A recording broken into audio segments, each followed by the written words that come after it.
Good afternoon. I am grateful to address you on a matter that troubles many souls, the habit of delay, of pushing forward what demands our attention today. We tell ourselves we will act tomorrow or next week or when circumstances improve. Yet I have come to understand that this procrastination, this constant deferment, springs from a single source. We forget the nature of existence itself. We live as though time stretches before us endlessly. We forget that change is the only constant. And in that forgetting, we grant ourselves permission to wait. When you postpone an action, you believe you are being prudent. You tell yourself, the conditions are not yet right. I need more information. I am not prepared enough. These are reasonable sounding arguments. The mind constructs them carefully and they feel like wisdom. But examine this more closely. What creates the belief that delay is acceptable? It is the illusion of permanence. You act as though you will remain as you are now. You assume the same person who hesitates today will exist tomorrow with the same capabilities, the same energy, the same opportunities. You forget that you are not a fixed thing. Consider the workshop where things are made and remade. The tools do not remain unchanged. The materials transform. The craftsman himself ages and loses vigor.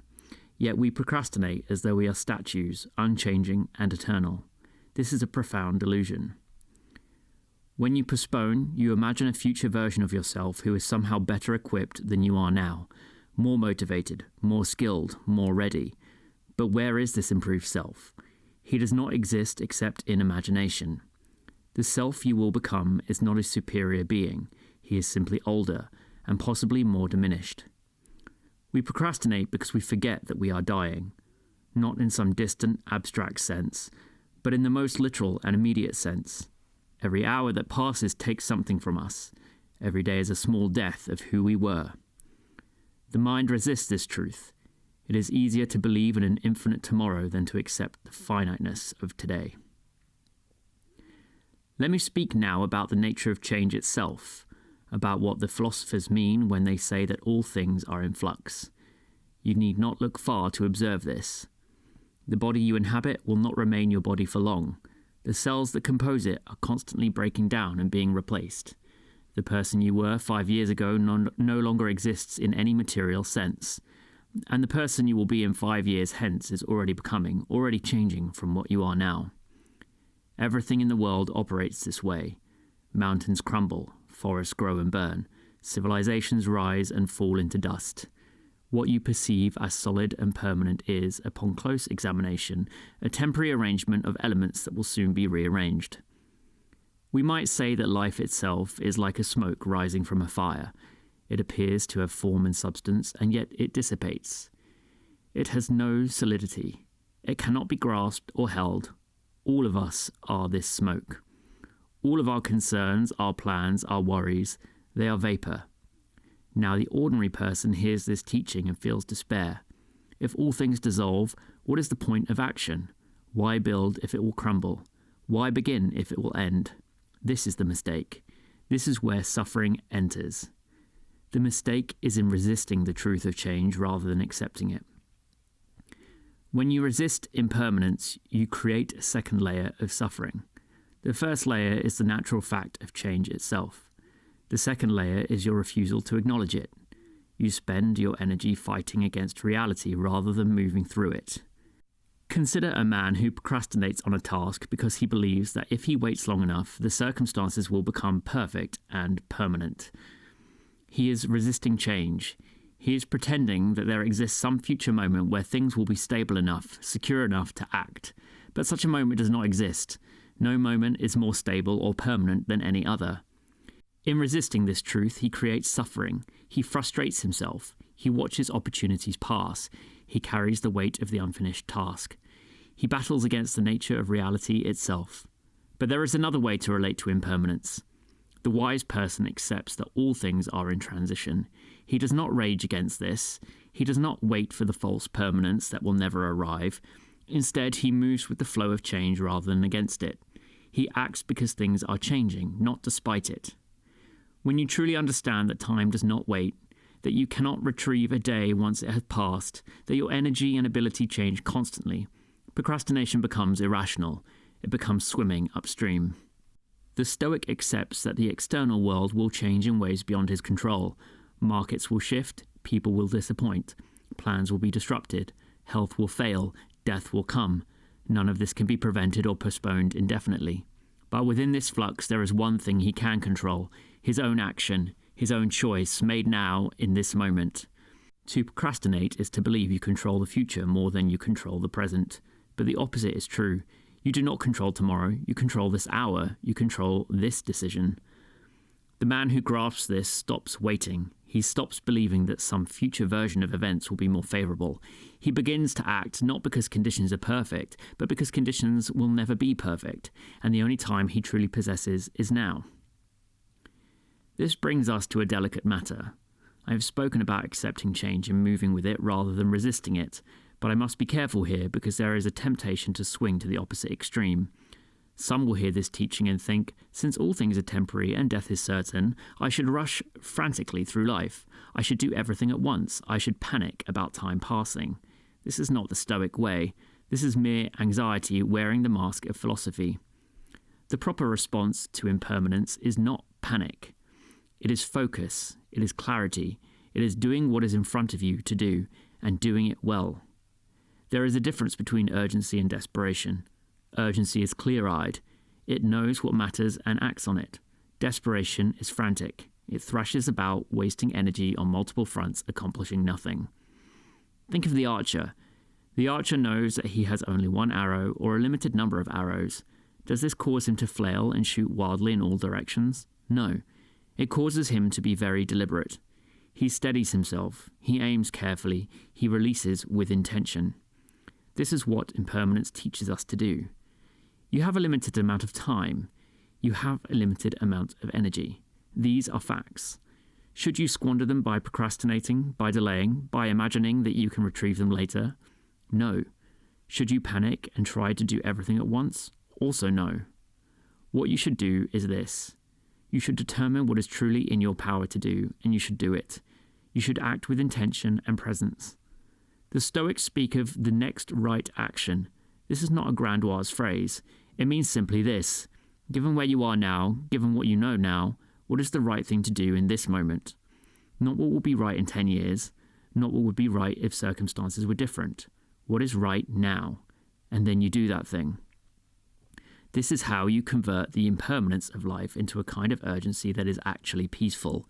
You stop waiting. You stop negotiating with yourself about future conditions. You simply act. The person who procrastinates is divided against himself. Part of him knows the task must be done. Part of him resists. He wastes enormous energy on this internal conflict. The person who accepts impermanence has no such division. He sees clearly. Time is limited, so the task matters. So it should be done. The reasoning is simple and undeniable. The internal conflict dissolves. And from this clarity comes a kind of ease, not a frantic urgency. Many of you have experienced this. You have put off a task for weeks or months, carrying it like a weight. Then something shifts. Perhaps you give yourself permission to begin. Perhaps you simply get tired of carrying the weight and you begin. And what do you find? The actual doing of the task is often easier and quicker than the weeks of postponement. Why? Because the resistance is gone. Because you are no longer divided. This is the gift that impermanence offers us, if we accept it. It tells us, you do not have infinite time. Therefore, do not waste it on resistance. Do not waste it on the fantasy of perfect future conditions. Do not waste it on procrastination. Spend it on the action in front of you. And here is something else that impermanence teaches. You will change. The you who begins a task is not the you who finishes it. The you who starts learning something is transformed by that learning. You think you must be perfect before you begin, but you'll become better only through beginning. Impermanence is not your enemy here. It is your ally. It means you need not carry the weight of your current inadequacy forever. You will change. You will grow, but only if you begin. The paradox is this. When you stop resisting the impermanence of your present self, when you accept that you are not yet perfect and never will be, you stop procrastinating. Because there is no longer anything to wait for. There is only this moment and what you can do in it. Let us make this practical. I want to guide you through a simple exercise, one that you can do right now and continue doing. First, I want you to identify one action that you have been postponing. It need not be enormous. It might be a phone call you have avoided making. It might be organizing a space in your home. It might be beginning a project or finishing one. It might be a conversation you need to have. Choose something that you know you should do but have been delaying. Do you have it in mind? Sit with it for a moment. Notice what you feel as you think about it. Usually there is a small resistance, a kind of heaviness. Now here is the key. You are going to make the task so small that resistance becomes pointless. We procrastinate partly because tasks loom large in our imagination. We imagine the entire scope of the work, all the steps required, all the ways it might go wrong. This generates resistance. But what if you broke it into its absolute smallest component? What if you committed not to completing the task, but only to beginning it in the tiniest possible way? For example, if the task is writing something, your today version might simply be writing one sentence, not the whole piece, not even a paragraph, one sentence. If the task is a conversation you need to have, your today version might simply be writing down 3 things you want to say. Or it might be simply scheduling the conversation. If the task is organizing a space, your today version might be simply touching every item in that space once, or moving 10 items. What you are looking for is an action so small that you cannot reasonably argue against it. An action that you could complete in perhaps 15 minutes or less. This is not a trick. This is not trying to fool yourself into doing the whole task. This is respecting the reality of how change actually works. When you complete this tiny action, something shifts. The dam breaks. The momentum changes. You have moved from resistance to motion, and often you will find yourself continuing beyond the minimum. But even if you do not, you have done something. You have acted. You have broken the spell of procrastination. And you have done this by understanding impermanence. You said to yourself, today is the only day I have. Right now is the only time I truly control. So I will do the smallest possible version of this action. And I will do it today, not tomorrow, not when I feel more ready. Today, in the next hour. This is the Stoic approach. It is not about willpower. It is not about forcing yourself. It is about seeing clearly, seeing that time is limited, seeing that action matters, seeing that the perfect moment will never arrive, and acting from that clarity. So I invite you to do this now, or immediately after we finish. Identify your task, define the smallest today version, and then, before the day ends, do it. You will find that action, once begun, has its own momentum, and you will have moved from the land of intention into the land of reality. We began by speaking about the delusion that allows procrastination to feel rational. That delusion is the belief in permanence. We have explored what Stoicism teaches about change, that everything, including ourselves, is in constant flux. We have looked at how acceptance of this truth, rather than resistance to it, creates both peace and urgency. And we have made it practical, by converting impermanence into clarity, and clarity into small, doable actions. The essential teaching is this: you are not a fixed and permanent thing. Your time is not infinite. Therefore, the person you are now in this moment has a task that only this moment can fulfill. No other version of you, no other moment can do what you can do now. This is not a burden. It is a liberation. Act accordingly.